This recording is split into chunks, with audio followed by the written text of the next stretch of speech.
ஒரு புது அபிஷேகம் என்கிற தலைப்பிலே தேவனுடைய வார்த்தையை நம்ம தியானித்து அதன் பின்பு நம்ம ஜெபிக்க போகிறோம். கர்த்தர் தம்முடைய ஜனத்தை அபிஷேகத்தினாலே ஆசீர்வதிக்கிற தேவன். அபிஷேகம் என்று சொன்னால் ஊற்றப்படுதல் என்கிறது தான் அதற்குரிய பொருள். ஆனால் எதை ஊற்றி கர்த்தர் அபிஷேகம் செய்கிறார், ஆசீர்வதிக்கிறார்? கர்த்தர் விசேஷித்த ஒரு அபிஷேக எண்ணெயினாலே தம்முடைய ஜனங்களை அபிஷேகம் செய்து ஆசீர்வதிக்கிறவர். அதுக்கெல்லாம் நன்றாக தெரிந்த ஒரு சங்கீதம் 92. அதில் சங்கீதக்காரர் சொல்லுகிறது என்ன? நான் புது எண்ணெயினாலே அபிஷேகம் பண்ணப்படுகிறேன் என்று அவர் சொல்கிறார். இன்றைக்கு அந்த புது எண்ணெயின் அபிஷேகத்தை தருவதற்காகத்தான் கர்த்தர் நம்மை அழைத்து வந்திருக்கிறார். அல்லேலூயா. எல்லாம் ஒரு விசுவாசத்தோடு நம்ம கேட்க வேண்டும். தேவனுடைய சமூகத்திலே வசனத்தில் சொல்லுகிறதை பார்த்து கவனமாக கற்றுக்கொள்ள வேண்டும். சங்கீதம் 92 நீங்கள் வாசித்து பார்க்கும் பொழுது அதன் மேல் முதலாவதாக எழுதப்பட்டிருக்கிற சின்ன ஒரு பேக்கெட்டில் எழுதியிருப்பாங்க. அதை பார்த்தால் ஓய்வு நாளின் பாட்டாகிய சங்கீதம் என்று எழுதப்பட்டிருக்கிறது. ஆக ஓய்வு நாளை குறித்து சங்கீதக்காரன் எழுதிய சங்கீதம் தான் சங்கீதம் 92. அதில் அவர் எழுதும்போது அவர் எழுதி கொண்டு வரும் பொழுது பல காரியங்களை அவர் சொல்லுகிறார். அதில் விசேஷமாக சொல்லுகிற காரியம் என்ன? காண்டாமிருகத்துக்கு ஒத்த பலன் எனக்கு உண்டு, புது எண்ணெயினால் அபிஷேகம் பண்ணப்படுகிறேன். அதுதான் அவருடைய ஒரு பெரிய ஒரு அனுபவம். அது ஒரு அனுபவ சாட்சியாக அவர் எழுதி வைத்திருக்கிறார். ஏனப்படி தேவனுடைய சமூகத்திலே ஒரு ஓய்வு நாளிலே நாம் காணப்படும் பொழுது கர்த்தர் நம்மை வெறுமையாக அனுப்பி விடுகிறவர் அல்ல, அவர் நம்மை தம்முடைய அபிஷேகத்தால் நிரப்பி அனுப்பி விடுகிறவர். ஹல்லேலூயா. நமக்கு எப்பொழுதுமே இந்த அபிஷேகம் தேவையாக இருக்கிறது. ஏதோ ஒரு நாளிலே அபிஷேகத்தை பெற்றுக்கொண்டு என்னுடைய வாழ்க்கையில் நான் நிரம்பி விட்டேன் என்று சொல்ல முடியாது. அதை அவ்வப்பொழுது நிரப்புகிற ஒரு அனுபவத்துக்குள்ளாக நம்ம வர வேண்டும். அந்த அனுபவத்தை நம்ம ஓய்வு நாளிலே தேவனுடைய சமூகத்தை பெற்றுக்கொள்ள முடியும். அதற்காகத்தான் கர்த்தர் இந்த அபிஷேகத்தை கர்த்தர் வைத்திருக்கிறார். புது எண்ணெயின் அபிஷேகத்தை கர்த்தர் வைத்திருக்கிறார். எதற்காக இந்த புது எண்ணெயின் அபிஷேகத்தை தேவை? எதற்காக அடிக்கடி அது தேவை? வேதம் சொல்லுகிறது, ஒரு பரிமள தைலக்காரனுடைய பரிமள தைலத்தை ஒரு குட்டி செத்த நார பண்ணும் என்று சொல்லப்பட்டிருக்கிறது. அப்போ ஒரு பரிமள தைலக்காரன் நல்ல வாசனை திரவியங்களை வைத்து நல்ல விதமாக ஒரு பரிமள தைலமான எண்ணெயை அவன் தயாரித்தாலும் கூட இந்த உலகத்தின் காரியங்களை வந்து ஒட்டி கொள்ளும் பொழுது பல நாட்கள் அப்படியாக இருக்கும் பொழுது அது நாரி கெட்டு போக பண்ணுகிறதாம். அப்படித்தான் நம்முடைய அபிஷேகம் நம்முடைய வாழ்க்கையில காணப்படுகிறது. ஏனென்று சொன்னால் சாத்தான் நம்முடைய வாழ்க்கையில வந்து பாவங்களை கொண்டு வந்து போட்டுக்கொண்டே இருக்கிறான், அவன் களைகளை விதைத்துக் கொண்டே வருகிறான். ஆகவே நம்முடைய வாழ்க்கையில அதை மாற்றுவதற்கு நமக்கு ஒரு கிருபை தேவை. அந்த கிருபையை தேவன் எப்படி தருகிறார்? அபிஷேகத்தின் மூலமாக தருகிறார். அவர் நம்மை நிரம்பி வழிகிற பாத்திரமாக மாற்றுகிறார். யோசித்து பாருங்கள், இந்த தைலக்காரனுடைய அந்த குப்பி எப்பொழுது நிரம்பி வழிந்து கொண்டே என்ன ஆகும்? அதில் உள்ள எல்லா அழுக்குகளும் தூசிகளும் வெளியே மறைந்து போய்கொண்டே இருக்கும். அப்படியான அனுபவத்தை கர்த்தர் தருவதற்காகத்தான் நம்மை இன்றைக்கு இந்த புது எண்ணெயினாலே அபிஷேகம் செய்து கர்த்தர் அனுப்ப விரும்புகிறார். ஹல்லேலூயா. அப்போ இந்த அபிஷேகம் எனக்கு தேவை என்று யார் யாரெல்லாம் விரும்பி ஜெபித்து பெற்றுக்கொள்கிறார்களோ அவர்கள் பெற்றுக்கொள்ள முடியும். வேதத்தில் பேசும் பொழுது கர்த்தர் சொல்லுகிற காரியம் என்ன? தேவனுடைய ராஜ்யம் யோவான் ஸ்நானகன் முதல் கொண்டு பலவந்தம் பண்ணப்பட்டு வருகிறது. பலவந்தம் பண்ணுகிறவர்களை பிடித்துக் கொள்ளுகிறார்கள். Those who are adamantly going after that will receive that. Hallelujah. You cannot say give me, maybe you want to give it to me, otherwise no. அப்படி அல்ல. தேவனுடைய சொல்ல பிடிவாதமாய் பெற்றுக்கொள்கிறது. அதுதான் பலவந்தமாய் இருக்கிறவர்கள் சொல்லப்படுகிறது. பலவந்தம் செய்கிறவர்கள் அதை பிடித்துக் கொள்ளுகிறார்கள். கர்த்தாவே நீங்க சொன்னீங்களே எனக்கு தாங்க என்று கேட்பதுதான் பலவந்தம் பண்ணுகிறது. உங்களுடைய வார்த்தையில சொன்னீங்களே எனக்கு தாருங்க என்று சொல்லி கேட்பதுதான் பலவந்தம் பண்ணுகிறது. இந்த புது எண்ணெயின் அபிஷேகத்தை நாம் அப்படியே கேட்டு பெற்றுக்கொள்ள வேண்டும். கர்த்தர் அதை நமக்கு தர விரும்புகிறவர். சங்கீதக்காரனாகிய தாவீதுடைய 23வது சங்கீதம் நமக்கு எல்லாம் நன்றாக தெரிந்த ஒரு சங்கீதம் தான். தாவீது ராஜா எழுதின ஒரு சங்கீதம். அவர் சங்கீதக்காரனாக இருந்தார், ஒரு ராஜாவாக இருந்தார், ஒரு அதே சமயத்தில் ஒரு பிரீஸ்டாக ஒரு ஆசாரியனாக இருந்தார். அப்படிப்பட்ட ஒரு ஆசாரியத்துக்குரிய ராஜாவுக்குரிய ஒரு அதிகாரத்தை ஒரு அபிஷேகத்தை பெற்றுக்கொண்டவர் அவர். அவர் எழுதின இந்த 23வது சங்கீதம் நமக்கு என்ன நன்றாகவே தெரியும். அவர் சொல்லியிருக்கிறார், என் சத்துருக்களுக்கு முன்பாக நீர் எனக்கு ஒரு பந்தியை ஆயத்தப்படுத்தி என் தலையை எண்ணெயால் அபிஷேகம் பண்ணுகிறீர், என் பாத்திரம் நிரம்பி வழிகிறது என்று சொல்லுகிறேன். பாத்திரம் நிரம்பி வழிகிறதாம். அவர் நினைத்து பார்க்கிறார், தன்னுடைய வாழ்க்கையிலே கர்த்தர் கொடுத்த ஒரு அபிஷேகத்தின் அனுபவத்தை அவர் நினைத்து பார்க்கிறார். சொல்லுகிறார், என் சத்துருக்களுக்கு முன்பாக நீர் ஒரு பந்தியை ஆயத்த பண்ணினீர், என் தலையை எண்ணெயினால் அபிஷேகம் பண்ணுகிறீர், என் பாத்திரம் நிரம்பி வழிகிறது. அவர் ஒரு மேய்ப்பனாக இருந்தவர். மேய்ப்பனுடைய காரியங்கள் எல்லாம் அவருக்கு நன்றாகவே தெரியும். அதே சமயத்திலே அவர் தேவாதி தேவனோடு நடக்கிறவர். ஆகவே தேவனுடைய அனுபவத்தை அவர் பெற்றுக்கொண்டவர். அவருடைய நாளில் அவருடைய வாழ்க்கையிலே ஒரு நாள் அவர் ஒரு அபிஷேகத்தை பெற்றுக்கொண்டார். அதுதான் ஒரு நாள் அவர் மந்தையில் இருக்கும் போது யாரோ வந்து அழைத்திருப்பார்கள், எங்கள் அப்பா வர சொல்றாருப்பா வீட்டுக்கு அப்படின்னு. ஏன்னா யாரும் வீடு கூப்பிட மாட்டாங்களே, ஏன் கூப்பிடுறான்னு யோசித்து கொண்டே வந்திருப்பார். ஏன்னா எப்பொழுதும் அவர் எப்பொழுது மந்தையை மேய்க்கிறவர், அவர் குடும்பத்தில் காரியங்களுக்காக அழைக்கப்பட்டவர் அல்ல. ஏனென்று சொன்னால் சாமுவேல் தீர்க்கதரிசி வந்திருக்கிறார் வீட்டிற்கு. உன்னுடைய குமாரரில் ஒருவனை ஈசாயை நான் தெரிந்து கொள்ள வேண்டும், என்னுடைய ராஜாவாக எந்த குமாரரை தெரிந்து கொள்ள வேண்டும் என்று கேட்பதற்காக சாமுவேல் வந்திருக்கிறார்.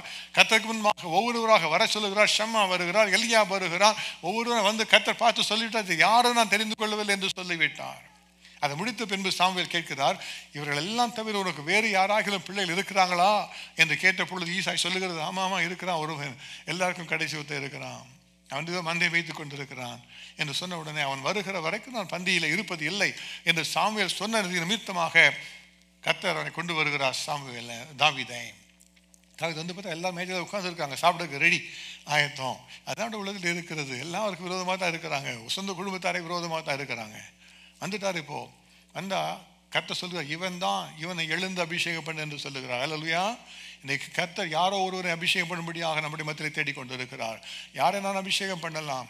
இவன் தான் இவள் தான் என்று சொல்லி உங்களை தெரிந்து கொள்ளும்படி கர்த்தர் விரும்புகிறார். யார் அவர்கள் வாஞ்சியாக இருக்கிறாங்களோ, யார் அவரை பற்றி கொள்ள பிரியமாக இருக்கிறாங்களோ, எனக்கு இந்த அபிஷேகம் தேவை என்று அவரை பலவந்தம் பண்ணுகிறவர்கள் யார் இருக்கிறார்களோ பெற்றுக்கொள்ளப் போகிறார்கள். இன்றைக்கு கர்த்தர் தன்னுடைய அபிஷேகத்தின் வல்லமை உங்களுக்கு தரும்படியாக இந்த ஆராதனை உங்களோடு கூட பேசி கொண்டிருக்கிறார். புது எண்ணெயின் அபிஷேகத்தை தருகிற ஓய்வு நாளுக்குள்ளாய் வந்திருக்கிறோம். கர்த்தருடைய வசனம் சொல்லி இருக்கிறதே, நீ செய்யும் என்று கேட்கும் பொழுது நாம் நிச்சயமாய் பெற்றுக்கொள்வோம். இன்றைக்கு கர்த்தர் அந்த கிருபையை நம் ஒவ்வொருவருக்கும் அவர் தருகிறார்.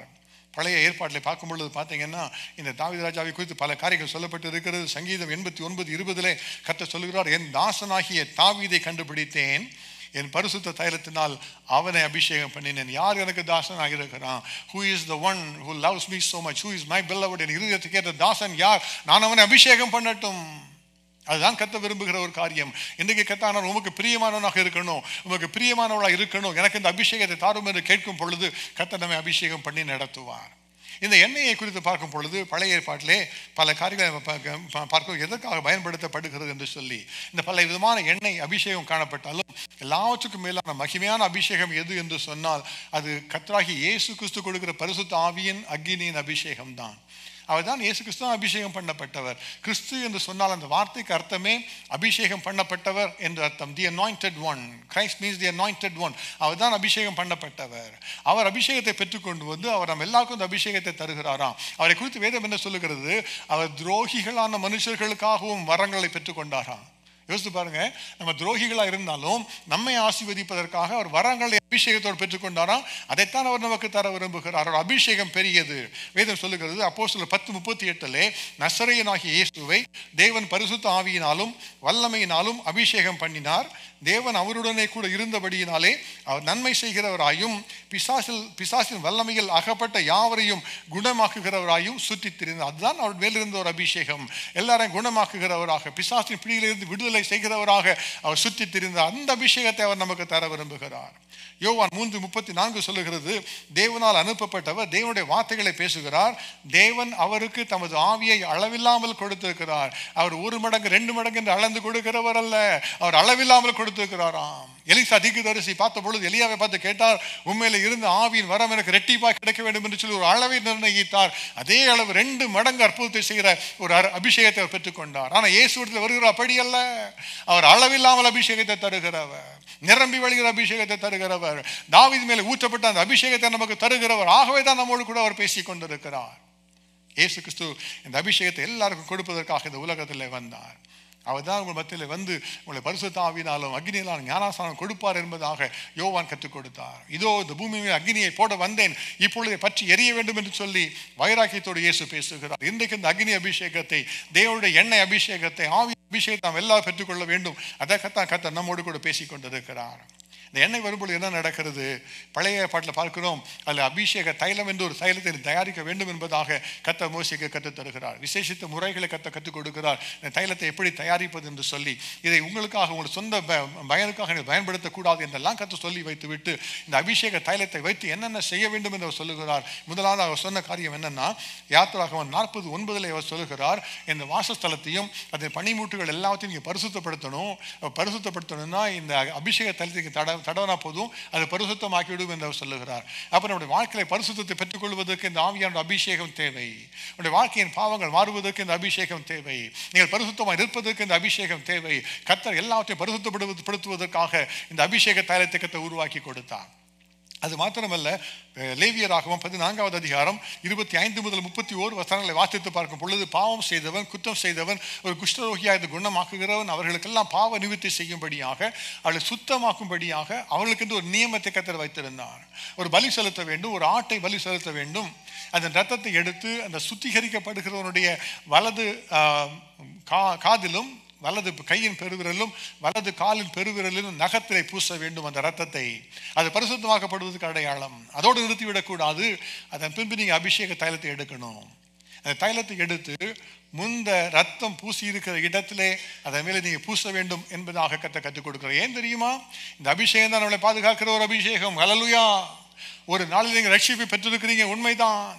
ஒரு நாளில் இயேசுவை ஏற்றுக்கொண்டீர்கள், உண்மைதான். ஒரு நாளில் உங்களுடைய பழைய வாழ்க்கையை விட்டு வெளியே வந்து பரிசுத்தமாக மாறிவிட்டீர்கள், உண்மைதான். ஆனால் அந்த பரிசுத்தத்தில் நிலைத்திருப்பதற்கு உங்களுக்கு என்று ஒரு முத்திரை தேவை. உங்களை பாதுகாத்துக் கொள்ளுகிற ஒரு அதிகாரம் உங்களுக்கு தேவை. பாதுகாத்துக் கொள்ளுகிற ஒரு பாதுகாவல் உங்களுக்கு தேவை. அதுதான் இந்த அபிஷேகம். அந்த எண்ணெய் அபிஷேகத்தை தான் கர்த்தர் சொல்லுகிறார், நான் இன்றைக்கு எல்லா மேலும் ஊற்ற விரும்புகிறேன் என்று சொல்லி. நம்ம கேட்டாலும் நம்ம பெற்றுக்கொள்ளலாம். இன்றைக்கு அந்த கிருபையை நமக்கு தரும்படியாக நம்மோடு கூட பேசி கொண்டு இருக்கிறார். எபேசியர் 4வது அதிகாரம் 30வது வசனத்திலே கர்த்தர் சொன்ன காரியம் என்ன? நீங்கள் மீட்கப்படுகிற நாளுக்கு என்று முத்திரையாக பெற்ற தேவனுடைய பரிசுத்த ஆவியை துக்கப்படுத்தாதீர்கள் என்று சொல்லி. எதற்காகவா இந்த முத்திரை எதற்காக தரப்படுகிறது? 2 காரியங்களுக்காக. முதலாவதாக, நாம் தேவனுக்கென்று வேறு பிரிக்கப்பட்டுள்ளது காண்பிப்பதற்காக, தேவனுடைய அதிகாரம் வெளிப்படுவதற்காக நம்ம இந்த பரிசுத்த ஆவியின் முத்திரையை கர்த்தர் தருகிறார். அது மாத்திரமல்ல, this is not contaminated, this is pure என்று விளங்கும்படியாக, அந்த பரிசுத்தமாய் பாதுகாத்துக் கொள்ளப்படுவதற்காக அந்த முத்திரையை கர்த்தர் வைக்கிறார். உங்கள் மேலே அந்த முத்திரையை கர்த்தர் வைக்கிறார். அதுதான் பரிசுத்த ஆவியானவருடைய அடையாளமாகிய முத்திரை. அவரை நாம் பெற்றுக்கொள்ள வேண்டும், அவரை துக்கப்படுத்தாத இருக்க வேண்டும். இன்றைக்கு அவர் நம்மோடு கூட பேச விரும்புகிறார், நம்மோடு கூட வந்து உறவாட விரும்புகிறார், நம்மோடு கூட அவர் வாழ விரும்புகிறார். சகரியாவின் புஸ்தகத்திலே சகரியா தீர்க்கதரிசிக்கு கர்த்தர் பல வெளிப்பாடுகளை கற்றுக் கொடுத்து கொண்டே வந்தார். திடீரென்று ஒரு தரிசனத்திலே அவர் தூதன் அவரை பார்த்து பேசுகிறார். பல காரியங்களை காண்பிக்கும் பொழுது ஒரு விளக்கை காண்கிறார். அந்த விளக்கிலே 2 பக்கத்திலும் பொன்னிறமான எண்ணெயை வடிய பண்ணுகிற ஒரு ஒலிவ மரங்களின் கிளைகளை அவர் பார்க்கிறார். அதை பார்த்த உடனே அவர் கேட்கிற சகரியா அவரை பார்த்து கேட்கிறார். சகரியாவின் புஸ்தகம் 4வது அதிகாரம் 12 முதல் 14 வசனங்களை வாசித்து பார்க்கும் பொழுது சகரியா சொல்லுகிறார், மறுபடியும் நான் அவரை நோக்கி, 2 பொற்குழாய்களின் வழியாய் தொங்கி பொன்னிறமான எண்ணெயை தங்களில் இருந்து இறங்க பண்ணுகிறவர்களாகிய ஒலிவ மரங்களின் 2 கிளைகள் என்ன என்று கேட்டேன்.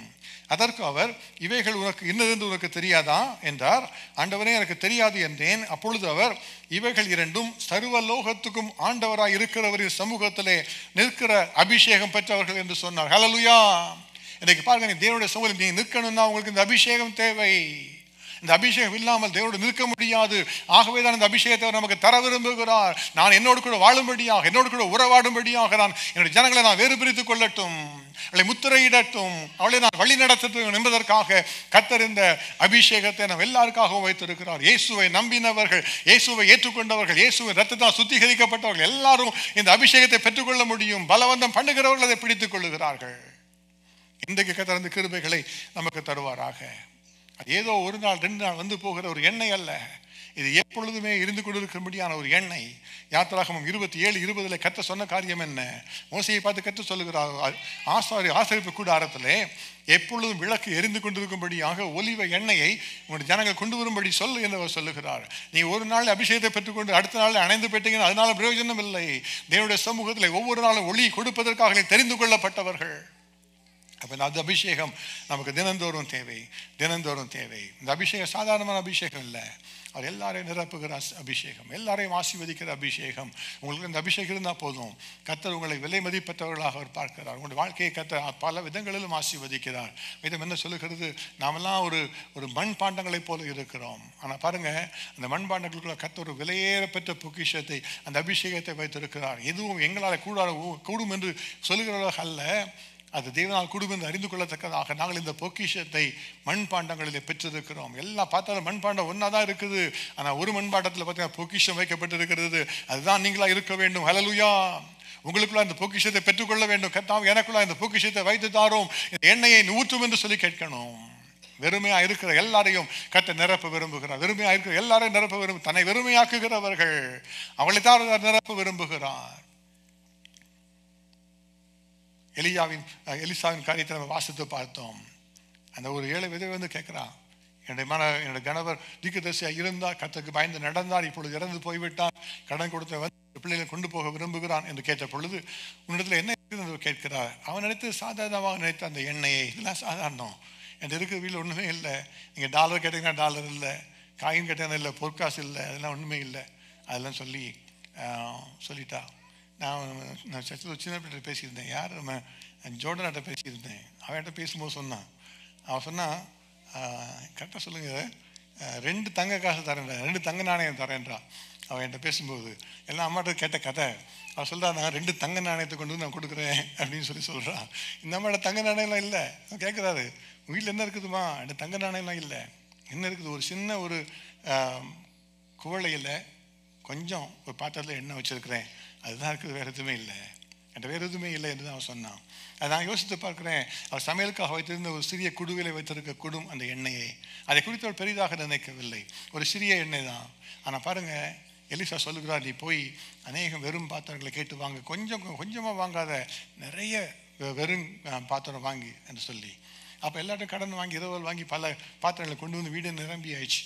இப்போ அதில் ஊற்றுன்னு சொல்லும் பொழுது ஊற்ற அந்த எண்ணெய் வந்து கொண்டே இருக்கிறது. அல்லேலூயா! இந்த எண்ணெய் கர்த்தர் கொடுக்குற அபிஷேகத்தை எண்ணெய் அப்படித்தான், அது நிரம்பி வழியும்படியாக பாய்ந்து கொண்டே இருக்கும். எப்போ நிற்கும் தெரியுமா? எப்போ காலி பாத்திரம் இல்லையோ அப்போ தான் அது நிற்கும். அல்லேலூயா! If there is no one to receive, the oil will stop. If there's no one to receive, the oil will stop. Until then it will keep on flowing, keep on flowing, keep on flowing. இன்றைக்கு அந்த ஆவியான அபிஷேகம் வல்லமை ஊற்றப்பட இருக்கிறது. யாரெல்லாம் விரும்புகிறார்களோ எல்லாரும் நிரப்பும்படியாக, நிரம்பி வழிகிற அனுபவத்துக்குள்ளாக நடத்தும்படியாக, எனக்கு இந்த அபிஷேகத்தை கர்த்தர் தரும்படியாக கர்த்தர் விரும்புகிறார். என் கொம்பை காண்டாமிருகத்தின் கொம்பை போல உயர்த்துவீர்.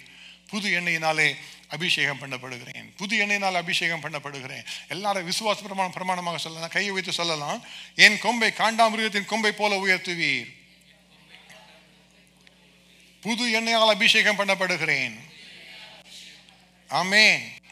கர்த்தர் இன்றைக்கு அந்த கிருபையை நமக்கு தரப்போகிறார். அந்த ஒரு எண்ணத்தோட விசுவாசத்தோடு நம்ம ஜெபிக்க போகிறோம். இந்த அபிஷேகம் வருகிற பிரயோஜனம் என்ன? இந்த அபிஷேகம் என்னோட வாழ்க்கையில் என்ன மாற்றத்தை கொண்டு வரப்போகிறது? இந்த அபிஷேகம் வாழ்க்கையில் என்ன ஆசீர்வாதங்களை கொண்டு வரப்போகிறது என்பதை குறித்து ஒரு 4 காரியங்களை மாத்திரம் நான் சுருக்கமாக உங்களோடு கூட பேசி அதன் பின்பு நான் ஜெபிக்க விரும்புகிறேன்.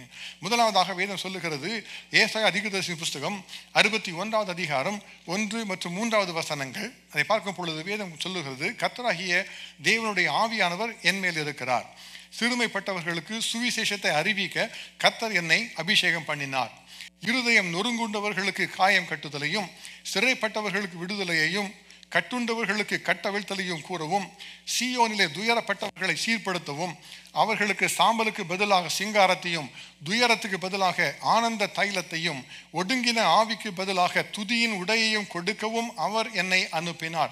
இதுதான் கர்த்தராகிய இயேசு கிறிஸ்துவை குறித்து சொல்லப்பட்ட தீர்க்க தரிசனம். இயேசு கிறிஸ்து முதலாவதாக தேவாலயத்தில் வாசித்த ஒரு வேத பாடமும் இதுதான் இயேசு பேசுகிறார். இதில் பார்க்கும்பொழுது பல ஆசீர்வாதங்களை சொல்லப்பட்டிருக்கிறது. முக்கியமாக சொல்லப்பட்டிருக்கிற காரியம் என்ன? துயரத்துக்கு பதிலாக ஆனந்த தைலத்தை கொடுக்கும்படியாய் கர்த்தர் என்னை அனுப்பினார் என்பதுதான் கர்த்தர் சொன்ன காரியம். எனக்கு இந்த அபிஷேகம் வரும்பொழுது என்ன நடக்கிறதா? நம்முடைய வாழ்க்கை துயரத்தை மாற்றுகிறதாக மாறுகிறது. அபிஷேகத்தில் ஒரு பெரிய ஒரு ஆனந்த சந்தோஷம் உண்டாகும்படியாக இது ஒரு ஆனந்த தைலமாய் கர்த்தர் மாற்றித்தர விரும்புகிறார். ஒரு உள்ளம் நொறுக்கப்பட்டோட நீங்க வந்திருக்கலாம், ஒரு பாரத்தோடு நீங்கள் வந்திருக்கலாம். ஆனால் உன்னுடைய வாழ்க்கையின் பாரங்களை மாற்றும்படியாக, அந்த உள் மன காயங்களை ஆற்றும்படியாக இந்த பரிசுத்த ஆவியானவர் உங்களுக்குள்ளாக கிரியை செய்ய விரும்புகிறார். அதுதான் ஆனந்த தைல அபிஷேகம். அது துயரத்துக்கு பதிலாக கொடுக்கப்படுகிறது, ஒரு துதியின் உடையாய் கொடுக்கப்படுகிறது, சாம்பலுக்கு பதிலாக சிங்காரமாக வருகிறது தான் இந்த அபிஷேகம். இன்றைக்கு இந்த அபிஷேகத்தை அவர்களுக்கு தரும்படி விரும்புகிறார். நம்மளோடு கூட அதற்காகத்தான் அவர் பேசிக் கொண்டிருக்கிறார். வேதம் என்ன சொல்லுகிறது? எபிரேயர் 1:9 இயேசுவை குறித்து சொல்லும் பொழுது, நீ நீதியை விரும்பி அக்கிரமத்தை வெறுத்திருக்கிறீர், ஆதலால் தேவனே உம்முடைய தேவன் உமது தோழரை பார்க்கலும் உம்மை ஆனந்த தைலத்தினால் அபிஷேகம் பண்ணினார் என்று இயேசுவை குறித்து சொல்லப்பட்டிருக்கிறது. இயேசு கிறிஸ்து அடைந்த துயரம் எவ்வளவு, இயேசு கிறிஸ்து அடைந்த துக்கம் எவ்வளவு என்று நமக்கு தெரியும். வேதம் சொல்லுகிறது, அவர் துக்கம் நிறைந்தவரும் பாடு அனுபவித்தவருமாக இருந்தார். அவர் அப்படிப்பட்டவர் தான் இருந்தார். நமக்காக எல்லா துயரத்தையும் ஏற்றுக்கொண்டார், நமக்காக அவர் பாடுகளை ஏற்றுக்கொண்டார். அவர் பாவம் செய்யாதவராக இருந்தாலும் அவரே பாவமாக மாறினார். அது எப்படியாவது யோசிக்கலாம். நீங்கள் ஒருவேளை நீங்கள் யாருக்கும் கடன் வாங்கலை, ஆனால் யாரோ ஒரு கடன் வாங்கல, நீங்கள் வந்து கையெழுத்து போட்டிங்கன்னு வச்சுங்க, பிராக்டிகல் கூட நீங்க கடன் வாங்கிட்டீங்கன்னு அர்த்தம். அதுதான் இயேசு செய்த காரியம். நாம வாங்கின கடனை அவர் திரும்ப கொடுத்தார். ஆகவே கடனாளியாக மாறினார். அவர் பாவம் செய்கிறவராக மாறிவிட்டார், பாவமாக மாறிவிட்டார். அப்ப இந்த பாவத்தின் மத்தியிலே வருகிற துக்கம், துயரம் எல்லாம் அவரை வாதித்தது. அதிலிருந்து வெளியே வருவதற்காக தேவாதி தேவன் அவரை எல்லா காட்டிலும் அதிகமாக ஆனந்த தைல அபிஷேகத்தை நிரப்பினாராம். ஹல்லேலூயா. இன்னைக்கு நம்முடைய வாழ்க்கையில என்னென்ன துக்கங்கள், என்ன துயரங்கள் இருந்தாலும் அவைகள் எல்லாவற்றையும் கர்த்தர் மாற்றும்படியாக அவர் விரும்புகிறார். துக்கங்கள் மாறும்படியாக நம்மை ஆசீர்வதிக்க அவர் விரும்புகிறார். என்ன துக்கமாக இருந்தால் அவர் மாற செய்கிறவர் தேவன். பிசாசான நம்மோடு கூட போராடுகிறது எதற்காக? நம்முடைய மகிழ்ச்சியை எடுத்து போடுவதற்காக, நம்முடைய சந்தோஷத்தை திருடி போடுவதற்காக பல விதங்களிலே போராடுகிறார். அவங்களுக்கு துக்கங்கள் இருக்கலாம், பிரச்சனைகள், துயரங்கள் இருக்கலாம், சாத்தானுடைய கட்டுகள் இருக்கலாம், கண்ணிகள் இருக்கலாம். அவைகள் மத்தியிலிருந்து கர்த்தர் விடுதலை செய்கிறவர். வேதம் சொல்லுகிறது ஏசாயா 10வது அதிகாரம் 27வது வசனத்திலே, அந்நாளிலே உன் தோளி நின்று அவன் சுமையும் உன் கழுத்து நின்று அவன் நுகமும் நீக்கப்படும், அபிஷேகத்தினால் நுகம் முறிந்து போகும். உங்களை அதைரியப்படுத்துகிற, உங்களை கட்டி வைத்திருக்கிற எல்லா கண்ணிகளும், நுகத்தடிகளை போல இருக்கிற பாரங்களும், பிசாசானம் கொண்டு வைத்திருக்கிற எல்லா விதமான பாரங்களும், அனாவசியமான காரியங்களும் இயேசு கிறிஸ்துவின் நாமத்தில் உடைக்கப்படுகிற நாளுக்குள்ளாக வந்திருக்கிறோம். ஹல்லேலூயா. அதுதான் தேவனுடைய அபிஷேகத்தின் வல்லமை. அது உடைக்கப்படும் போது ஒரு பெரிய சந்தோஷம் நமக்கு இருக்க முடியும். அது எப்போ வாழ்க்கையை விட்டு விலகுகிறதோ அப்பதான் நமக்கு பெரிய ஒரு சந்தோஷம் இருக்க முடியும்.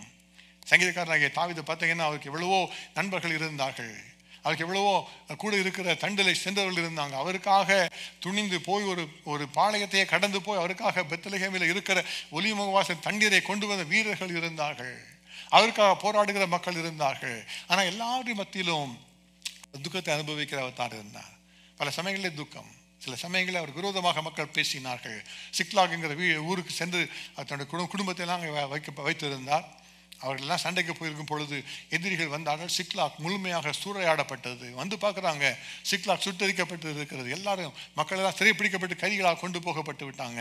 இவருடைய மனைவிகள்லாம் போயிட்டாங்க. குடும்பத்தில் பெரிய பிரச்சனை, இழப்பு, என்ன செய்வதுன்னு தெரியல. தன்னுடைய சொந்த இழப்பு, தாங்க முடியாத ஒரு இழப்பு. ஆனால் அதே சமயத்தில் மக்கள் என்ன சொன்னாங்க தெரியுமா? இவனால தான் வந்தது, நம்ம பிள்ளைங்களாம் காணல, இவனை கல்லறியலாம் என்று சொல்லுகிறார். யோசித்து பாருங்க, அவருடைய நிறுத்தி யோசித்து பாருங்க.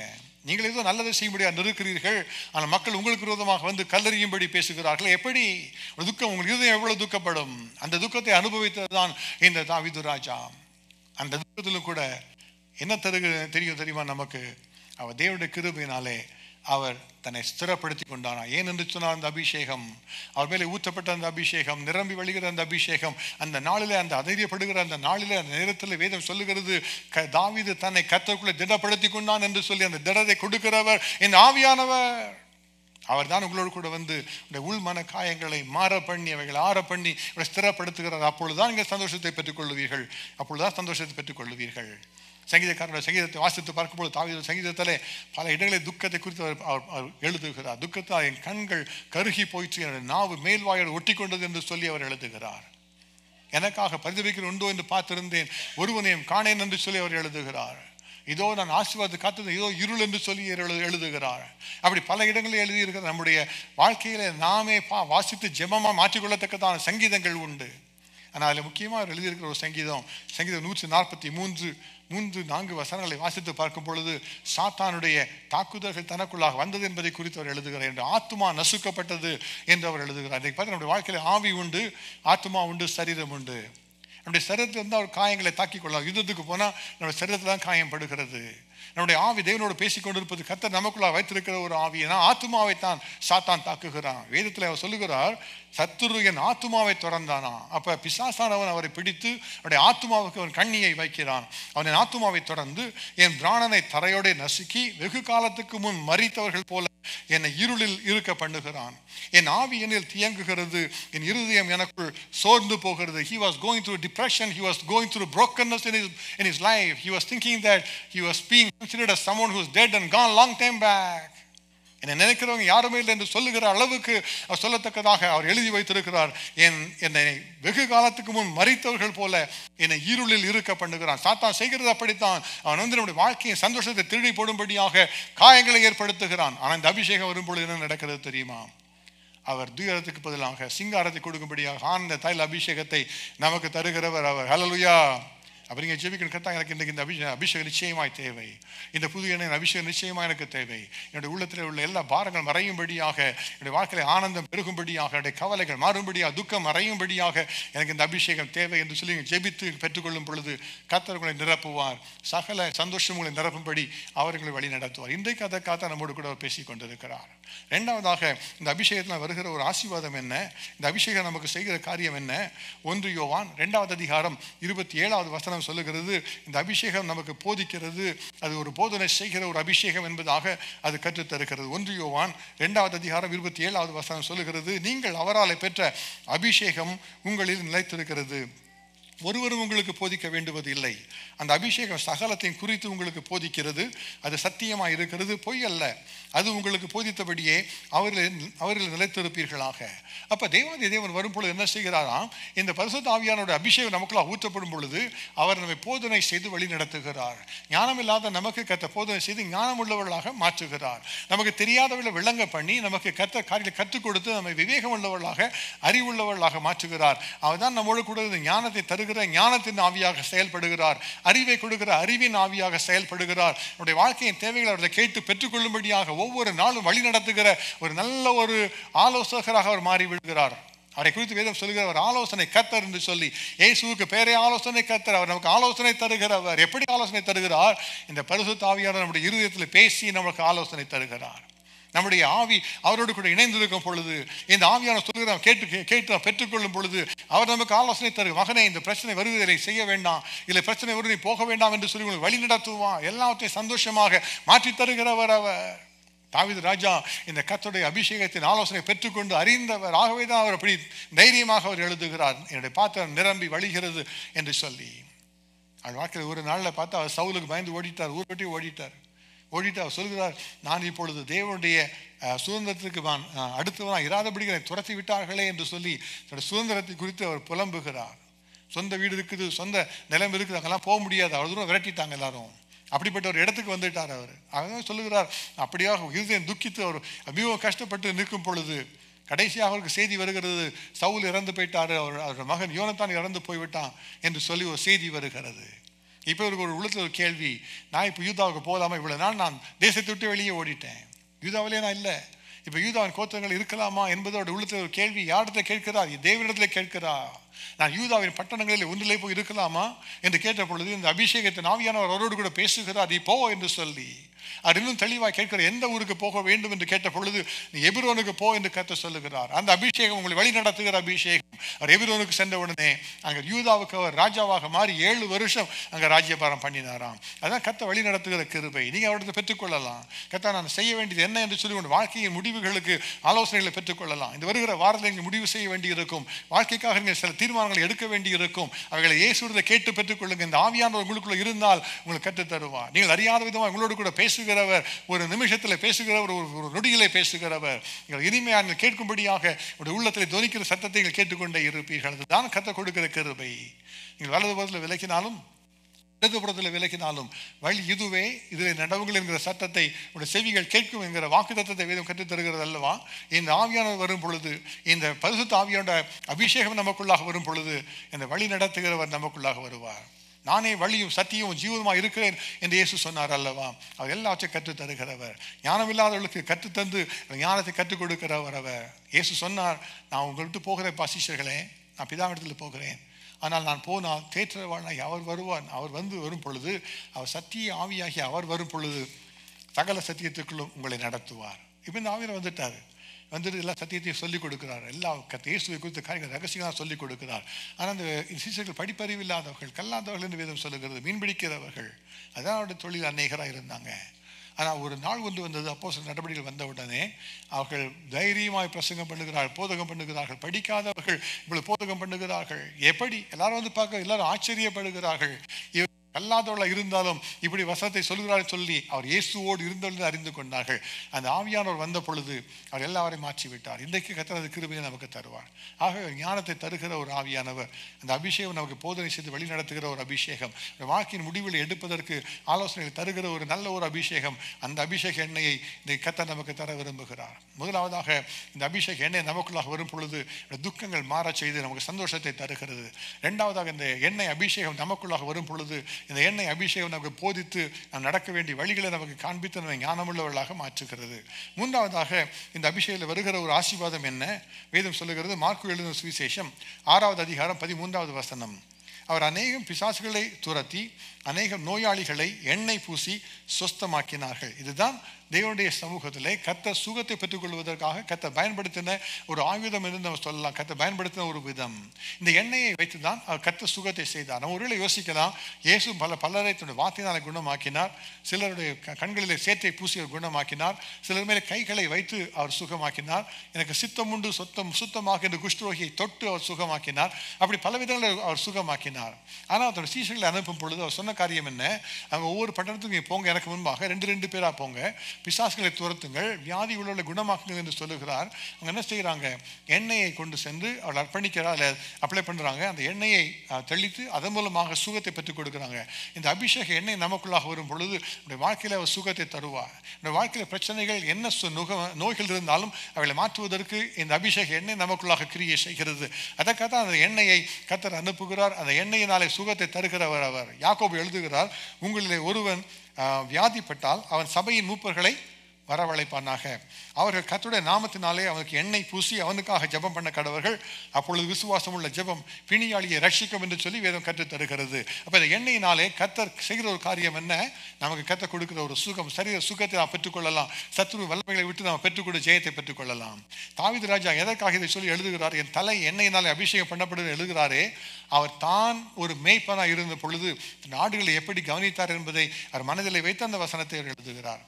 இந்த ஆடுகள் சென்று மேய் செல்லும் பொழுது பல நேரங்களிலே முட்செடிகளுக்குள்ளாக முட்புதர்களுக்குள்ளாக இருக்கிற அந்த இலை தலைகளை சாப்பிடுவதற்காக தன்னுடைய தலையை நுழைத்து சாப்பிட முயற்சி செய்யுமாம். அப்படி செய்வது பார்த்தீங்கன்னா அது தலையெல்லாம் காயமாக மாறிவிடும். அந்த முட்கள் கிழிக்கிறதுனால தலைகளிலே காயம் வந்துவிடும். அந்த காயம் அந்த ரோமத்துக்குள்ளாக மறைந்திருக்கிறதுனாலே அது வெளியில் அதிகமாக தெரியாவிட்டாலும் கூட அது உட்புறமாக அந்த முடிகளுக்கு ரோமத்துக்கு மத்தியிலே அது காயமாக இருக்கும். நாளடைவில் மாறும். அதற்குள்ளாக புண்கள் வந்து அது பூச்சிகள் வந்து அதில் வந்து புதிதாக பெருகும்படியான ஒரு காரியம் நடந்துவிடும். அழுகுகிற ஒரு ஒரு காரியம் தான் நடக்கும். அப்போ இந்த மேய்ப்பன் அதை பார்க்கும்போது என்ன செய்வானா, அதோட தலையில எண்ணெயை ஊற்றி அதை நன்றாக அந்த எண்ணெயை வைத்து துடைத்து அதை சுத்தப்படுத்துவானா. அப்பொழுதுதான் அதுக்கு சுகம் திரும்பி வருமா. அதை பார்த்து தான் வேதம் பழைய காலத்தை அதை யோசித்து தான் மக்கள் இந்த எண்ணெயை பயன்படுத்த ஆரம்பித்தாலும் சுகத்தை கொண்டு வருவதற்காக தேவநிலை கிரியை செய்த பித்தக்கத்த பெரிய கிருபைகளை செய்து தருகிறது. இன்றைக்கு இந்த அபிஷேக எண்ணெய் நமக்குள்ளாக வரும் பொழுது அவர் நமக்கு சரீர சுகத்தை அவர் தருவார். முதலாவது நம்முடைய உள்ளத்திலே சந்தோஷம், இரண்டாவது நம்ம வழி நடத்துகிற கர்த்தருடைய கிருபை, மூன்றாவதாக நம்முடைய சரீர சுகம், எல்லாம் இந்த அபிஷேகத்தில் நமக்காக அடங்கி இருக்கிறது. கர்த்தர் இந்த அபிஷேகத்தை நமக்கு தர விரும்புகிறார். கடைசியாக இந்த அபிஷேகம் நமக்கு என்ன செய்கிறது? இந்த அபிஷேகம் நம்மை கர்த்தருடைய வருகைக்கென்று ஆயத்தப்படுத்துகிறது. கர்த்தர் வருகைக்கென்று ஆயத்தப்படுத்துகிறது. நமக்கு என்ன நன்றாக தெரிந்த இயேசு சொன்ன ஒரு உவமை, மத்தேயு எழுதின சுவிசேஷம் 25வது அதிகாரம் 3-4 வசனங்கள். அதில் அந்த அதிகாரம் முழுவதும் நீங்கள் வாசித்து பார்க்கலாம். அதில் என்னதான் நமக்கு தெரியும். அதில் 10 கன்னிகைகள் இருந்தார்கள். எல்லாரும் திருமணத்துக்காக கல்யாணத்துக்காக ஆட்டுக்குடியார் கல்யாணத்துக்காக ஆயத்தமானார்கள். எல்லாம் சென்றாங்க, கல்யாண விருந்துக்காக சென்றிருந்தாங்க. மணவாளன் வர தாமதமாயிற்று. அவர் எல்லாரும் காத்திருந்தார்கள். 5 பேர் புத்தியுள்ளவர்கள் கைகளிலே தன்னுடைய தீவட்டிகளோடு கூட எண்ணெயும் எடுத்துக்கொண்டு சென்றார்கள். 5 பேர் புத்தி இல்லாதவர்கள் இருந்தார்கள். அவர்கள் தங்கள் தீவட்டிகளை மாத்திரம் கொண்டு சென்றார்கள், எண்ணெயையோ கையில் கொண்டு செல்லவில்லை. அப்போ நேரம் ஆயிற்று. எல்லாரும் நேரமாயினால் நித்திரை மயக்கமடைந்து தூங்கிவிட்டார்கள். நடுராத்திரியிலே திடீரென்று இதோ மணவாளன் வருகிறார், அவருக்கு எதிர்கொண்டு போக புறப்படுங்கள் என்கிற சத்தம் உண்டாயிற்று. அவர் எல்லாம் எழும்பி தன்னுடைய தீவட்டிகளை ஆயத்தம் பண்ணுகிறார்கள். ஆனால் அப்போ பார்த்தீங்கன்னா திடீர்னு பார்த்தா 5 பேரோட தீவட்டிகள் அணைந்து போகிறது. மீதி 5 பேரோட தீவட்டிகள் நன்றாக எரிந்து கொண்டிருக்கிறது. அப்போ இந்த எண்ணெய் வைத்திருக்கிறவர்களை பார்த்து எண்ணெய் இல்லாதவர்கள் கேட்குறாங்க, உங்களுடைய எண்ணெயில் எங்களுக்கு கொஞ்சம் தாங்க, என்னோட தீவட்டிகள் அணைந்து போகிறதே என்ன அவங்க கேட்குறாங்க. அவங்க சொன்ன பதில் யோசித்து பாருங்க. அவங்க சொன்ன அப்படி இல்லை, உங்களுக்கும் எங்களுக்கும் போதாமல் போய்விடும், எங்களுடைய விளக்கும் அணைந்து போய்விடும், உங்களுடைய விளக்கும் அணைந்து போய்விடும். ஆகினால் உங்களுக்காக நீங்கள் சென்று விற்கிற இடத்துல சென்று வாங்கிக் கொள்ளுங்கள் என்று சொன்னார்கள். அப்படியால் வாங்க சென்ற பொழுது மணவாளன் வந்து விட்டார். ஆயத்தமாக இருந்தவர்கள்லாம் போயிட்டாங்க. கதவும் அடைக்கப்பட்டது. அதற்கு பின்ன மீதி 5 பேர் வந்தாங்க, கதவை தட்டினாங்க. இது கதவை திறக்க வேண்டும் என்று சொன்ன பொழுது மணவாளன் அவளை பார்த்து, நீங்கள் யாரோ, இவ்விடத்தாரோ நான் அறியேன் என்று அவர் சொல்லிவிட்டார். எனக்கு மிகவும் பிரியமானவர்களே, இயேசு சொன்ன காரியம் என்ன? இந்த கடைசி நாள் ஒன்று வரப்போகிறது, தேவனுடைய வருகை காணப்பட இருக்கிறது. அந்த நாளிலே முடிவு பரியந்தம் நிலைநிற்பவன் தான் ரட்சிக்கப்படுவான். அப்போ முடிவு பரியந்தம் நிற்பது எப்படி இந்த எல்லா பச்சைமத்திலும் நிற்க முடியும்? அதற்கு உங்களுக்கு ஒரு பாதுகாவல் உங்களுக்கு தேவை. அதற்கான ஒரு ஆயுதம் உங்களுக்கு தேவை. அதற்காக உங்களுடைய வாழ்க்கையில் இருக்கிற ஒரு அதிகாரம் உங்களுக்கு தேவை. அதுதான் இந்த பரிசுத்த ஆவியானோட அதிகாரம். இந்த அபிஷேகத்தின் எண்ணெய் இருந்தால் தான் கடைசி வரை நிற்க முடியும். எத்தனை பேர் ரட்சிக்கப்பட்டுட்டாங்க, சில நாட்கள் கழித்து விசுவாசத்தை விட்டு மறந்து போயிட்டாங்க. பலர் ரட்சிக்கப்பட்டு பல நாட்களிலே இந்த உலகத்தை பார்த்து ஓடிவிட்டார்கள். பவுலே சொல்லுகிறார், தன்னுடைய கூட இருந்த சகோதரர்களே கூட வந்தாங்க, அவங்கெல்லாம் இப்போ உலகத்தை மேல் ஆசை வைத்து என்னை விட்டு பிரிந்து போயிட்டாங்க என்று சொல்லி பலரை குறித்து அவர் எழுதுகிறார் நிருபங்களில் பார்க்கும் பொழுது. அப்போ நாம் எப்படி நிற்க முடியும்? இவ்வளோ பெரிய தேவ மனிதர்களை குறித்து கேள்விப்படுகிறோம், அவங்களாம் நிற்க முடியாமல் போயிட்டாங்களே. ஏன்? இந்த அபிஷேகத்தின் எண்ணெய் நமக்குள்ளாக இருக்கிறது மாத்திரமல்ல, இது ஒவ்வொரு நாளும் புதுப்பித்து கொண்டே இருக்க வேண்டும். அப்போ தான் நம்ம நிற்க முடியும். யோசித்து பாருங்கள், நம்முடைய வாழ்க்கையில் திடீரென்று ஒரு நாள் இயேசு வருவார். இப்போ இந்த அபிஷேகம் நிரம்பி இருந்தோம்னா அந்த எண்ணெய் நமக்குள்ளாக இருக்கும் என்று சொன்னால் நம்ம பரிசுத்தமாக பாதுகாத்துக் கொள்ளப்பட முடியும். நம்ம தேவனுக்குள்ளாக நம்முடைய இருதயம் சுத்தமாக இருக்கும், ஃப்ரீயாக இருக்கும். கர்த்தர் பார்த்துருக்கலாம், கர்த்தர் நம்மோடு பேசி கற்றுத்தருவார். இயேசு வருகிறது இப்படி தான் இருக்கும்னு சொல்லி கற்றுத்தருவார். காரியங்களை வெளிப்படுத்துவார். எல்லா அந்தி கிறிஸ்துகளுக்கும் வீணான காரியங்களுக்கு விலக்கி நம்மை பாதுகாத்துக் கொள்ளுவார். அவரே நம்மை நடத்துகிறவர், அவர் தான் நமக்கு போதித்து நடத்துகிறவர். யோசித்து பார்க்கணும், கடைசி நாளிலே பலரை மோசம் போக்குகிற காரியங்கள் நடக்கும். அநேகர் வந்து இயேசு கிறிஸ்துவின் நாமத்தை தரித்துக் கொண்டு நானே கிறிஸ்து என்று சொல்லி வஞ்சிக்கிற நாட்கள் வரும். எப்படி வஞ்சில தப்பிக்க முடியும்? இந்த எண்ணெய் அபிஷேகம் இருந்தால்தான் முடியும். யோபுவை குறித்து பேசுவதற்காக சாத்தான் வந்து நிற்கிறான் தேவனுடைய சமூகத்தில். எல்லா தேவதூர்களும் நிற்கிறாங்க. யாருக்கும் தெரியாது சாத்தான் வந்து நிற்கிறான்னு யாருக்குமே தெரியல. ஆனால் தேவனுக்கு மாத்திரம் தெரியும். எங்கேருந்து பாரு அவனை பார்த்து கேட்கிறார். கதை தெரியும், அவனை கேட்டார், தெரிந்து தான் கேட்டார். அவருக்கு தெரியும். ஆனால் அவன் வரும் பொழுது அவனை ஏதோ கண்டுகொள்ளுதோ அவரால் தான் முடியும். அவர் தான் நமக்கு கற்றுத்தர முடியும். பல வருஷங்களுக்கு முன்பாக ஒரு நாளில் நான் நன்றாக ஞாபகம் இருக்கிறது. ஒரு டிசம்பர் 31 இரவிலே 6 முடித்து விட்டு வந்து படுத்திருந்தோம் வீட்டிலே. காலையில் அதிகாலையில் ஒரு கனவு. அந்த கனவுல நான் பார்க்குறேன், ஒரு கடைசி காலம் போல ஒரு நல்ல ஒரு கனவு வந்தது. அதில் பார்த்தீங்கன்னா இருள் சூழ்ந்து இருக்கிறது. பல இடங்களிலே அக்னி பற்றி எரிந்து கொண்டு இருக்கிறது. எல்லாம் சொல்கிறாங்க இயேசு வந்துட்டார் என்று சொல்கிறாங்க. அந்த மலைகளுக்கு போங்க, அங்கே தான் இயேசு வருகிறார்னு சொல்கிறாங்க. மலைகள்லாம் அக்னியாக எரிந்து கொண்டு இருக்கிறது. நாங்களாம் ஓடுகிறோம் மலைகள். நானும் அதில் ஓடுகிறது கனவுல நான் காண முடிந்தது. மலையில் ஏறி போனால் அங்கே நிறைய குகைகள் இருக்குது. எல்லா இடத்திலும் அக்னி பற்றி எரிகிறது. இது நிச்சயமாக இயேசு வந்து அறிகுறி, இயேசு வந்து விட்டார் என்று சொல்லும்படியாக எல்லாம் அங்கங்கே ஓடிக்கொண்டிருக்கிறார்கள். அப்போ பார்க்கும் பொழுது திடீரென்று பார்த்தா வானத்திலே தேவதூதர்கள் பறந்து போகிறதை பார்க்க முடிகிறது. அந்த பறந்து போகிற அநேகர் போகிறாங்க. அந்த பறந்து போகிற தூதன் முதுகிலே, அந்த தோளிலே முதுகிலே ஒருவர் அமர்ந்து செல்லுகிறார். அதை பார்த்து அதுதான் இயேசு என்று சொல்லி எல்லாரும் அந்த தூதன் போகிற திசையாக ஓடிக்கொண்டிருக்கிறார்கள். எல்லாரும் என்னை பார்த்து சொல்றாங்க, வாங்க வாங்க போகலாம், இயேசு வந்துட்டார் என்று சொல்றாங்க. அதே சமயத்தில் திடீர்னு பார்த்தா அந்த மலை பகுதியில், அந்த குகையின் பகுதியில் பார்த்தா பல வெடி மருந்துகள் வைக்கப்பட்டிருந்து அதன் மூலமாக அது வெடிக்க செய்து அந்த அக்னி யாரோ அப்படி ஆரம்பித்து வைத்திருக்கிறார் என்பதை குறித்து கர்த்தருடைய கண்களை விளங்க பண்ணி காண்பித்தார். அந்த அக்னி ஏதோ தேவன் அனுப்பின அக்னி அல்ல, மனிதர்கள் மற்றவர்களை மோசம் போக்குவதற்காக அக்னி என்று நம்ப செய்வதற்காக பற்ற வைக்கப்பட்ட அக்னி என்பதை கர்த்தருக்கு கனவிலே காண்பித்து சொன்னார். அது நான் நல்ல மகனே, that is not me என்று கர்த்தர் சொன்னார். எனக்கு மிகவும் பிரியமான, எனக்கு என்ன தெரியுமா, அந்த நாள் சமீபமாக இருக்கிறது. Very soon we will come to the place of those kind of deception that will come. அநேகரோட வாழ்க்கையிலே அநேகர் விழுந்து போவார்கள். தவளைகளுக்கு ஒத்த வஞ்சிக்கிற ஆவிகள் புறப்பட்டு வரும். அந்தி கிறிஸ்துவின் வாயில இருந்தும் அந்த மிருகத்தின் வாயில இருந்தும் அந்த தவளைகள் வந்து எல்லாரையும் வஞ்சித்து யுத்தத்துக்கு வரும்படியாக கிளம்ப செய்து வருமாம். அநேகர் பார்த்து சொல்லுவாங்க, இதுதான் இப்படி தான் நடந்திருக்குன்னு சொல்லிக் கொள்ளுவார்கள். கடைசி நாளில் வேதம் என்ன சொல்லுகிறது? அநேகர் இடரல் அடைந்து ஒருவர் காட்டி கொடுப்பார்கள். அநேகருடைய அன்பு தணிந்து போகும். யாரை குறித்து வேதம் சொல்லுகிறது? இப்படி தேவனுடைய பிள்ளைகள் அழைக்கப்படுகிற நம்மை குறித்து தான் வேதம் இப்படி சொல்லுகிறது. அந்த பதத்தில் பயன்படுத்தப்பட்டிருக்கிற மூல வாக்கியத்தை பார்த்தால் அது அகாப்பே என்று சொல்லி குறிப்பிடப்பட்டிருக்கிறது. அதுதான் தேவனுடைய அன்பு. அகாப்பே அன்பு, தேவனுடைய அன்பு யாருக்குள்ள இருக்கு அவங்களாம் தணிந்து போயிடுவாங்க கடைசி நாட்கள்ல. ஏன்? இடரல் அடைவார்கள், ஒருவர் காட்டி கொடுப்பார்கள். They will betray each other, they will have misunderstandings against each other. That will happen in the last days. ஒரு சிலர் அல்ல, அநேகர் அப்படி விழுந்து போவார்கள். இப்ப நீங்கள் தான் நிற்கணும், எப்படி செய்ய நிற்க முடியும்? பரிசுத்த ஆவியினாலே நிரம்பி எப்பொழுதும் ஜெபித்துக் கொண்டிருங்கள் என்பதாக இயேசு கற்றுத் தருகிறார். இந்த பரிசுத்த ஆவியில் ஜெபிப்பதற்கு உங்களுக்கு இந்த ஆவியானோட அபிஷேகம் தேவை. நீங்கள் ஜெபிக்கும் பொழுது எப்படி ஜெபிக்க வேண்டும் என்று தெரியாமல் இருந்தால் கூட ஜெபிப்பதற்கு கற்றுக் கொடுப்பார். வேதம் சொல்லுகிறது, நாம் ஏற்றபடி வேண்டிக் கொள்ள வேண்டியது என்னது என்று அறியாது இருக்கிறபடினாலே ஆவியானவர் தாமே நமக்காக வாக்கு கடங்காத பெருமூச்சுகளோடு விண்ணப்பங்களோடு வேண்டுதல் செய்கிறார். அவர் தான் நம்மை கடைசி வரை பாதுகாத்துக் கொள்ள வல்லமை உள்ளவர். இந்த அபிஷேகத்தை பெற்றுக்கொண்டால் போதும், அது கடைசி நாளுக்கு இயேசுவின் வருகைக்கு உங்களை ஆயத்தப்படுத்தும். இதான் கத்த கொடுக்குற பெரிய ஒரு ஆசீர்வாதம். இந்த அபிஷேகம் உங்களுக்கு வந்தால் போதும். இந்த எண்ணெய் அபிஷேகம் கத்த சொல்லுகிறாரே, இந்த புது எண்ணெய் அபிஷேகம் வந்துட்டா போதும், நம்முடைய உள்ளத்தில் முதலாவதாக பெரிய சந்தோஷம் வரும். கவலைகளை மறக்க செய்வார் கர்த்தர். நம்மோடு கூட கர்த்தர் வந்து நமக்கு போதனை செய்து வழி நடத்துவார். நம்முடைய கண்களை வைத்து ஆலோசனை சொல்லுகிற ஒரு நல்ல ஒரு தகப்பனாக மாறி நம்மோடு கூட பேசுகிற ஒரு அபிஷேகத்தை தந்து விடுவார். அது மாத்திரமல்ல, இந்த அபிஷேகம் நமக்குள்ளாக வரும் பொழுது அவரே நம்மோடு கூட சரீரத்தின் நோய்களை மாற்றி தருவார். கடைசி நாளில் இயேசு கிறிஸ்து வருகிற நாளுக்காக நம்மை ஆயத்தப்படுத்துவார். ஆகவே தான் இந்த அபிஷேகம் நமக்கு தேவை. பெற்றுக்கொள்ளணும். கர்த்தாவே எனக்கு தாருங்க என்று பெற்றுக்கொள்ளணும். இயேசு பல காரியம் குறித்து விண்ணப்பம் பண்ணுவதற்காக கற்றுக் கொடுக்கிறார். வேதத்தில் பார்த்தா இன்றைக்கு சில காரியம் சொல்லி ஜெபித்தோம். எல்லா மனுஷருக்காக ஜெபியுங்கள் கர்த்தர் சொன்னார். அதிகாரம் உள்ளவர்களுக்காக வேண்டிக் கொள்ளுங்கள் என்று கர்த்தர் சொன்னார். ஊழியத்தில் இருக்கிறவர்களுக்காக வேண்டிக் கொள்ளுங்கள் என்று கர்த்தர் சொன்னார். ஆனால் நமக்காகவும் நாம் வேண்டிக் கொள்ளணும். அதை கர்த்தர் சொல்லுகிற காரியம் என்ன? சகரியாவின் புஸ்தகம் 10வது அதிகாரம் 1 வசனத்திலே வேதம் ஒரு நல்ல ஒரு அருமையான ஒரு ஜெப விண்ணப்பத்தை அவர் தருகிறது. பின்மாறி காலத்து மழையை கர்த்தரிடத்தில் வேண்டிக் கொள்ளுங்கள். பின்மாறி காலத்து மழையை கர்த்தரிடத்தில் வேண்டிக் கொள்ளுங்கள். முன்மாறி கால மழை வந்து போய்விட்டது. இப்பொழுது பின்மாரிக்காக நம்ம காத்திருக்கிறோம். தேவனுடைய அபிஷேகம் வல்லமையாக ஊற்றப்படுகிற கடைசி நாளுக்காக நம்ம காத்திருக்கிறோம். இயேசு கிறிஸ்து வருவதற்கு முன்பாக ஒரு வல்லமையின் அபிஷேகம் எல்லாவிலும் முழு உலகத்தில் ஊற்றப்படுகிற நாட்களுக்காக வரப்போகிறோம். கர்த்தாவே எனக்கு இந்த அபிஷேகம் தேவை என்று நம்ம ஜெபித்தால் கர்த்தர் நிச்சயமாக நமக்கும் இந்த அபிஷேகத்தை அவர் தருவார். யோபு தீர்க்கதரிசி சொன்னாரே, கடைசி நாளிலே மாம்சமான யாவர் மேலும் என்னுடைய ஆவியை ஊற்றுவேன். குமாரன் குமாரத்தில் தீர்க்கதரிசனம் சொல்லுவார்கள். உங்கள் வாலிப தரிசனங்களை மூப்ப சொப்பனங்களையும் காண்பார்கள். ஊழியக்காரர் மேலும் ஊழியக்காரிகள் மேலும் என்னுடைய ஆவியை அந்நாளிலே அமர பண்ணுவேன். அதுதான் அவர் சொல்லியிருக்கிற காரியம்.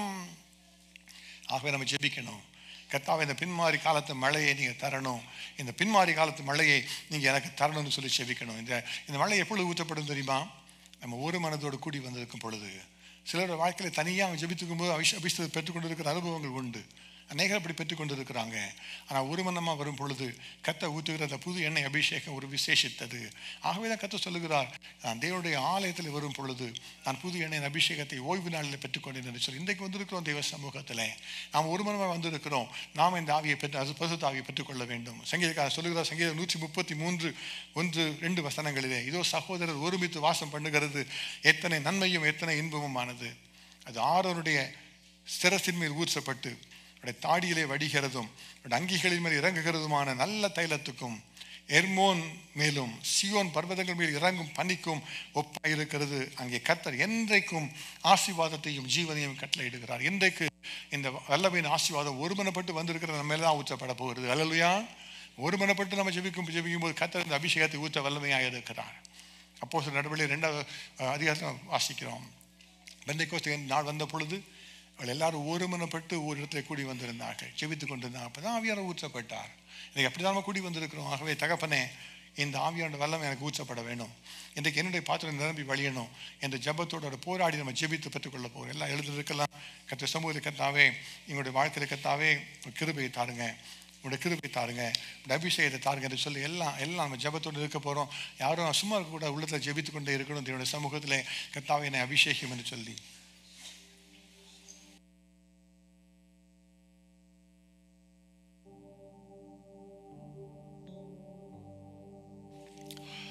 பின்மாரி பெய்யட்டும், பின்மாரி பெய்யட்டும், பின்மாரி பெய்யட்டுமே. இயேசுவே கல்வாரி அன்பினை எல்லோரும் கண்டிட பின்மாரி பெய்யட்டுமே. இயேசுவே கல்வாரி அன்பினை எல்லோரும் கண்டிட பின்மாரி பெய்யட்டுமே. ஆதி நாட்கள் தொட்டு ஆவியானவரின் அற்புத சக்திகளை இயேசுவே பாவிகளாயினும் நாங்களும் கண்டிட ஊற்றியருளணுமே. இயேசுவே பாவிகளாயினும் ஆயினும் நாங்களும் கண்டிட ஊற்றியருளணுமே. பின்மாறி பெய்யட்டும், பின்மாறி பெய்யட்டும், பின்மாறி பெய்யட்டுமே. இயேசுவே கல்வாரி அன்பினை எல்லோரும் கண்டிட பின்மாறி பெய்யட்டுமே. இயேசுவே கல்வாரி அன்பினை எல்லோரும் கண்டிட பின்மாறி பெய்யட்டுமே. உள்ளம் உடல் பொருள் பங்கம் பதகின்றி சுட்டேறி தாகணுமே. உள்ளம் உடல் பொருள் பங்கம் பதகின்றி சுட்டேறி தாகணுமே. இயேசுவே ஏசாயனாவினை தொட்ட தழலுடன் மேசியா நீ வாருமே.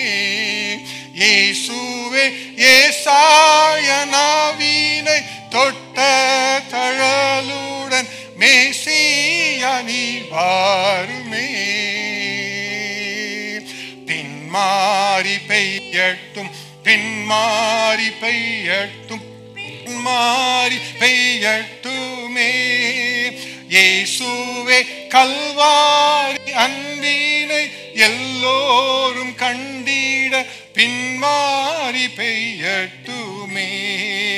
இயேசுவே கல்வாரி அன்பினை எல்லோரும் கண்டிட பின்மாறி பெய்யட்டுமே. நம்முடைய வாழ்க்கை ஏற்படுத்தி பாட போறோம். கடைசியாக கர்த்தாவே, எத்தனையோ வீழ்ச்சிகள், எத்தனையோ தோல்விகள் என்னுடைய வாழ்க்கையில் இருக்கிற கர்த்தாவே, என்னுடைய நிலையை மாற்றும்படியாக நான் ஏற்படுத்தி நான் செபிக்கிறேன். எனக்கு இந்த அபிஷேகம் தேவை. இதெல்லாம் உரிமைப்படுத்தி பாட போகிறோம், உரிமைப்படுத்தி பாட போகிறோம். எண்ணற்ற தேவைகள் என்னை சூழ நிற்கையில் எந்த நிலை மாறுமே. எண்ணற்ற தேவைகள் என்னை சூழ நிற்கையில் எந்த நிலை பாருமே. இயேசுவே எத்தனை வீழ்ச்சிகள், எத்தனை தோல்விகள் எந்த நிலை மாற்றுமே.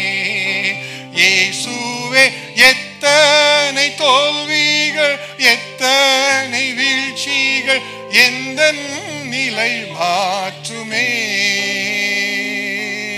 பின்மாறி பெய்யட்டும், பின்மாறி பெய்யட்டும், பின்மாறி பெய்யட்டுமே. இயேசுவே கல்வாரி அன்பினை எல்லோரும் கண்டிட பின்மாறி பெய்யட்டுமே. இயேசுவே கல்வாரி அன்பினை எல்லோரும் கண்டிட பின்மாறி பெய்யட்டுமே. எல்லா கண்களை மூடி எல்லாம் ஜெபிக்க ஆரம்பிங்க. கர்த்தாவே, எனக்கு இந்த அபிஷேகம் தேவை, இந்த புது எண்ணெய் அபிஷேகம் எனக்கு தேவை ராஜா. பின்மாறி மழையை ஊற்றுங்க ராஜா. ஒரு மனதோடு வரும்போது ஊற்றுவேன் என்று சொன்னீங்களே, என் மேலே ஊற்றுங்க தகப்பனே. என்னுடைய நிலைமை மாறணும் ராஜா. வீழ்ந்து வீழ்ந்து எழுகிற நிலைமை மாறணும் கர்த்தாவே. ஒரு நாளில் கர்த்தா உச்சத்தில் இருந்து மறுநாளை கீழே விழுகிற நிலைமைகள் மாறணும் ராஜா. என்னுடைய வாழ்க்கையின் துக்கங்கள் மறையும்படியாக இந்த பரிசுத்த ஆவியானவர் கொடுக்கிற சந்தோஷத்தின் ஆவியானவர் ஆனந்த தைல அபிஷேகம் எனக்கு தேவை. எனக்கு போதிக்கிற ஆவியானவர் அபிஷேகம் எனக்கு தேவை தகப்பனே. ஊற்றுங்கப்பா, ஊற்றுங்க ராஜா. இயேசு கிறிஸ்து வருகைக்கு ஆயத்தமாகிற இந்த அபிஷேகம் எனக்கு தேவை. கர்த்தாவை ஊற்றி தாருங்க ராஜா. தகப்பனே, வாழ்க்கை எனக்கு போதித்து நடத்துகிற இந்த ஆவியானவர் எனக்கு தேவை ராஜா. வழி நடத்துகிற ஆவியானவர் எனக்கு தேவை ராஜா. ஊற்றுங்க ஊற்றுங்க ஊற்றுங்க கர்த்தாவே, என்னை நிரப்புங்க என்று சொல்லி உள்ளத்தை நிரப்புங்க ராஜா. நிரம்பி வழியணும் ராஜா. நீங்க வாக்குத்தத்தம் பண்ணினீங்களே, எனக்கு தாருங்க ராஜா. என்னை நிரப்புங்க ராஜா, நிரப்புங்கப்பா. அப்படி எல்லா ஜெபம் கைகளை உயர்த்தினீங்க, ஜெபிங்க. ஜெபிக்கிற எல்லாரையும் கதை கேட்டு இப்பொழுது கதை நிரப்ப வருகிறார், நிரப்ப வருகிறார். இது என்னுடைய ஜெபம் என்று சொல்லுகிறவர்கள் நான் ஜெபிக்கிறேன், எனக்கு இந்த அபிஷேகம் தேவை என்று சொல்லுகிறவர் அந்த கைகளை வைத்து ஜெபிங்க. இப்பொழுது நான் உங்களுக்காக ஜெபிக்க விரும்புகிறேன். God bless you, God bless you, God bless you. கர்த்தரே ஸ்தோத்திரம் அப்பா. கைகளை உயர்த்துகிற ஒவ்வொருவரையும் ஒவ்வொரு வெறுமையான பாத்திரங்களை நிரப்புவீராக ராஜா. தோல்விகள் மறையும்படியான அபிஷேகத்தை ஊற்றுவீராக. ஜெயம் கொடுக்கிற ஆவியான ஊற்றப்படுவாராக. தகப்பனே கர்த்தர் எழுந்தள்ளுவீராக ராஜா. வல்லமை ஆவியான ஊற்றப்படுவாராக ராஜா. அப்பா துக்கமான இருதயங்கள் மாறும்படியாக ஆனந்த தைல அபிஷேகம் ஊற்றப்படுவதாக ராஜா. கர்த்தர் வழி நடத்துகிற கர்த்தர் சத்தியத்தை காண்பிக்கிற ஆவியானோர் ஊற்றப்படுவாராக ராஜா. இன்னும் முதற்கொண்டு கர்த்தருக்காக ஆயத்தமா இருக்கிற ஒரு அபிஷேகம் ஊற்றப்பட வேண்டும் ராஜா. நோய்களும் காயங்களும் மறையும்படியான அபிஷேகம் ஊற்றப்பட வேண்டும் ராஜா. தகப்பனே எழுந்தள்ளுவீராக. சத்துரு வஞ்சிக்கவே கூடாது ராஜா. உங்களுக்குள்ள இருக்கிற அபிஷேகம் எல்லாவற்றையும் குறித்து போதிக்கிறது சொன்னீங்களே கர்த்தாவின் அப்படிப்பட்ட அபிஷேகத்தை ஊற்றி எல்லாரையும் கர்த்தருடைய நாள் பரியந்த கர்த்தா பாதுகாத்துக் கொள்ளுவீராக.